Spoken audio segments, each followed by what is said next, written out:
we decided today that we needed to bomb Iran. If you've also been following the news, you realize that Israel has been doing this for about a week. And America had full knowledge of it.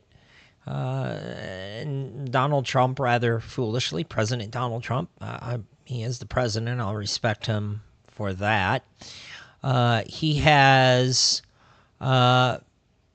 been forward about our involvement in this, rather to the point of stupidity, because when you do go to war, you don't necessarily throw all your cards on the table. You do want somewhat of an element of surprise. It rather reminds me of those of us who are old enough to remember the Gulf War. It was really ridiculous how the reporters would ask specific questions, like literally, where are you keeping your troops at? To the point where Saturday Night Live, 30 years ago, did their usual and made fun of that. It was rather ridiculous. And those of us who remember a little bit less further back or are a little bit younger certainly remember the Second Gulf War, which, of course, was to find these weapons of mass destruction. If we remember that, Bush Jr., W., who I don't dislike as a man, but he probably wasn't the best president. He's really good to the troops, especially the ones who are suffering from PTSD and such. So we give him mad props for that. And the guy even has a mountain bike race on his ranch where he invites veterans, which is very, very cool, from two sides. One, because of the cycling aspect, and two, because of the aspect of reaching out charitably to the veterans. But if we remember, there were weapons of mass destruction, and we had to have these people dealt with, because these weapons of mass destruction could be used on us. We were already running off at the coattails of 9/11, a very terrible event, which I fully believe we had some foreknowledge of. It wasn't necessarily an inside job, but I think we definitely knew it was going to happen. So you can call me what you want with that. We have the greatest intelligence agency in the world, so for us to not know it seems rather ridiculous and foolish for us to think that. However, there were no weapons of mass destruction. We never did find them. We did topple a regime, and in the process, rather powerfully disrupted the stability of the region. And that allowed groups like ISIS or ISIL or whatever you want to call them to really gain a foothold. And the very people that we were trying to deal with from 9/11, the Taliban, were able to gain footholds in other areas. And for a while, we kind of learned our lesson. We kind of stayed out of the mess. We let these countries try to deal with themselves. Now, fast forward to now. We have a president who, frankly, has a lot of dirty policies going on, especially with the big, beautiful deal. What he's doing with ICE, which is morally wrong. You cannot be a Catholic, a Catholic person, and support what is going on with ICE. You just cannot do it. There's no way, because of the fact that we're indiscriminately going after people. And no, they're not all criminals. There are documented cases upon documented cases of people being literally ripped out of their homes. Due process is not being followed. This is not a just act. Which brings me to my thoughts for tonight. I wasn't going to talk about anything today because it is Corpus Christi, the external solemnity to make my trad friends happy. And that's a very big feast about the Eucharist and about love, because the Eucharist is rooted in love, and about a unity of people. Unfortunately, if 5 people are walking to the left and one person is walking to the right, and the 5 say to the one, hey, we're walking to the left, and the one that's on the right goes, well, that's okay. You all are wrong. I'm going to go this way. Well, we don't have unity. So I feel like I can talk a little bit about this. Now, again, we decided that we were going to bomb Iran, and it really seemed like it was out of nowhere. And here's why. If you look at Iran, their bark is way bigger than their bite, especially at this point. Even 40 years ago, 45 years ago, when we went through, let me fact check my dates because I was very young when this little thing happened. It was something called the Iran-Contra affair. 39 years ago, the Iran-Contra affair. I know my father doesn't speak very highly of it. He was certainly active duty at the time. And when we did have to engage, our troops were basically cherry-picked because of some rather stupid policies that the administration had at the time. Least of all was forcing them to have American flags on their sleeves, which, if you wear camouflage, kind of makes you stand out, because the flag, as much as we love the flag, is red, white, and blue.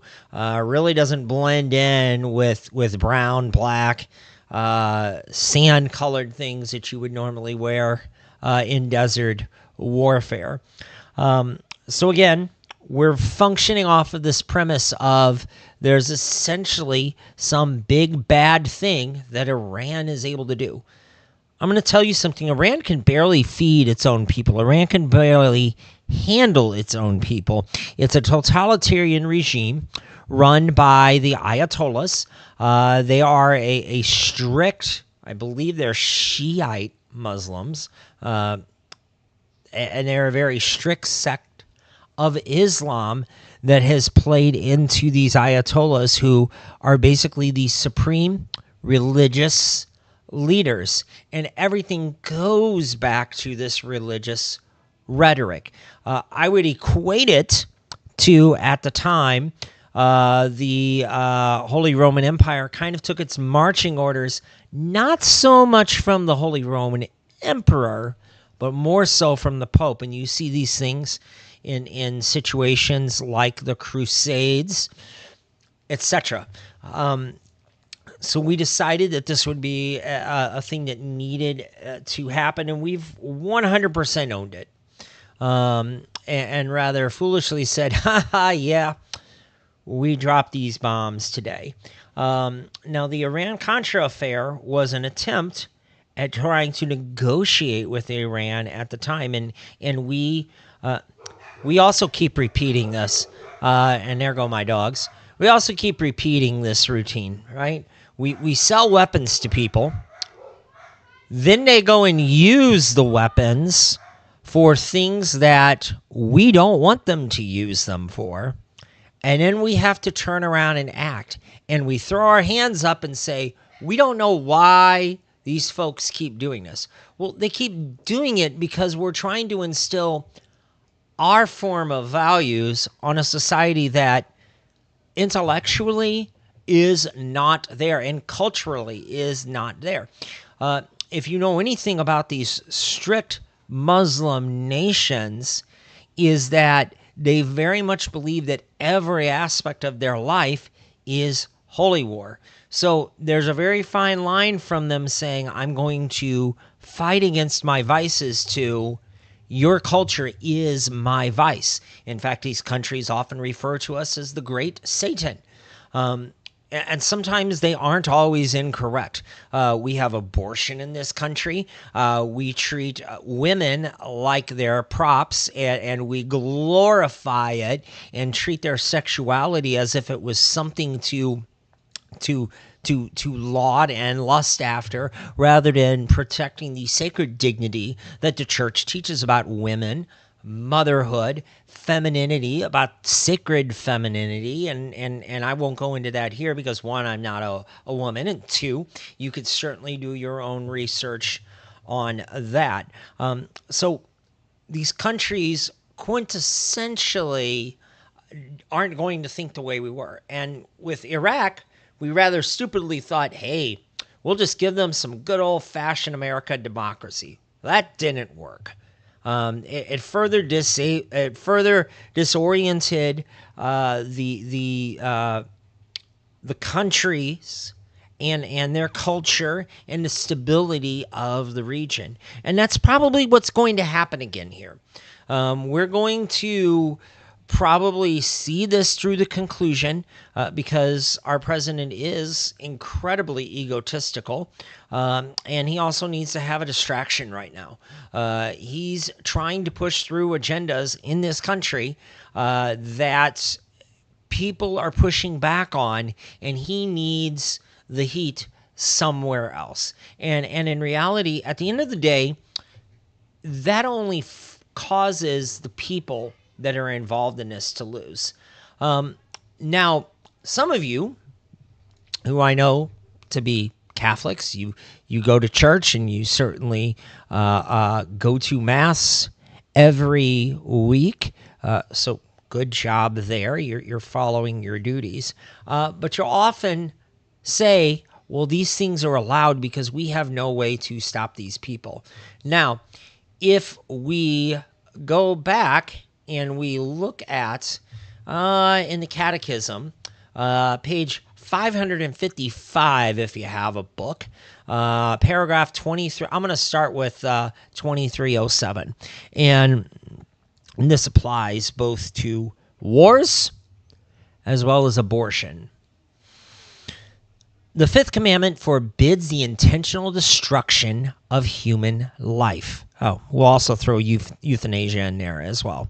And we'll throw in violence that causes people to want to kill themselves. For instance, people who are of certain persuasions. Because of the evils and injustices that accompany all war, the church insistently urges everyone to prayer and to action so that the divine goodness may free us from the ancient bondages of war. All citizens and all governments are obliged, meaning we hope they do. You're obliged. It's in the very fiber of a Christian civilization to work for the avoidance of war. That has not been adequately done. There are stories that we went to Iran and we tried to convince them to do it. But Iran has shown nothing, and if it gets shown that they were about to do something, I will fully correct myself. But Iran has done nothing in years, other than, frankly, run their mouths. And at the end of the day, that's all they have. They don't have the capability of doing anything. I get it. We bombed their nuclear plants. They do not have the ability. We were real worried about Korea for a while. Korea couldn't even get their missiles to launch correctly. It was rather comical when they puffed their chests and said, we're going to start launching missiles. And none of them really made it very far past their coastlines. Again, you've got third world countries talking big, and yet we're supposed to be the more intelligent, more civilized people in the room, and we're stupidly falling for this. I'm going to read further. However, as long as the danger of war persists and there is no international authority with the necessary competence and power Governments cannot be denied the right of lawful self-defense once all peace efforts have failed. Lawful self-defense. What has that country done to us recently? Not a damn thing. We've listened to their rhetoric, and make no mistake, the rhetoric of the Ayatollahs has been ridiculously aggressive for going on 40 years now, ever since the Shah was overthrown. And that again happened because of the Iran-Contra affair. Go us. We destabilized the region then, too. We keep making the same mistakes. The strict conditions for legitimate defense by military force require rigorous consideration. The gravity of such a decision makes it subject to rigorous, meaning that you put yourself through these exercises over and over and over again, and you ask yourself, should I do this? The damage inflicted by the aggressor, which is us at this point, on the nation or community of nations must be lasting, grave, and certain. There has been no lasting damage on our nation. I don't recall any Iranian attacks on our country ever, really. Grave and certain. So, no attacks, no gravity to it, and they certainly weren't lasting. All other means of putting an end to it must have been shown to be impractical or ineffective. We asked them to stop saying mean things. They haven't stopped saying mean things.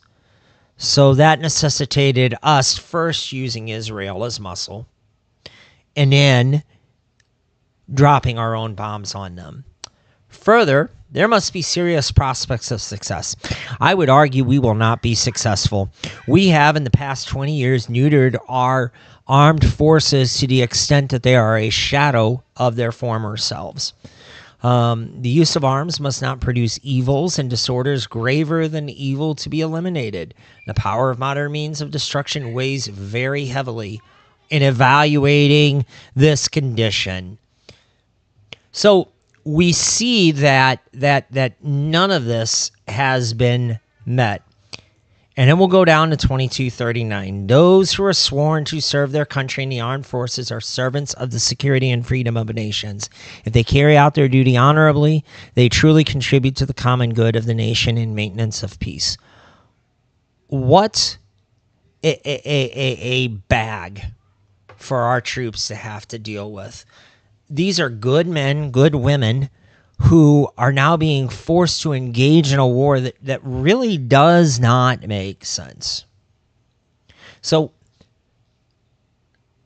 there is nothing that we've seen thus far that says that this is a just war. 23:14 says, every act of war directed to the indiscriminate destruction of whole cities or vast areas with their inhabitants is a crime against God and man, which merits firm and unequivocal condemnation. I am firmly and unequivocally condemning this as an American, as somebody who's the son of a veteran who did risk his life, who is the grandson of veterans who risked their lives. This is not just, and this is against the Christian ethos that we should have as a country. So to sum this all up, because I don't want to drone on for 20, 30 minutes, because I often have to remind my wife to detach from these situations, because let's face it, we elected a complete maniac as president, and he's still our president, and we elected him, and now we have to deal with that. But there is nothing Christian about this approach. And I challenge people to really evaluate where they are on this. If you are a good, God-fearing Christian and a Catholic, you cannot get behind this. Put aside some of the systemic racism that you've developed about people that are Islamic, which there are some things that made us not trust Islam, especially September 11th, 2001, right? Those were militant Islams who, again, we created Osama bin Laden, and then threw our hands up when he was no longer useful muscle for us.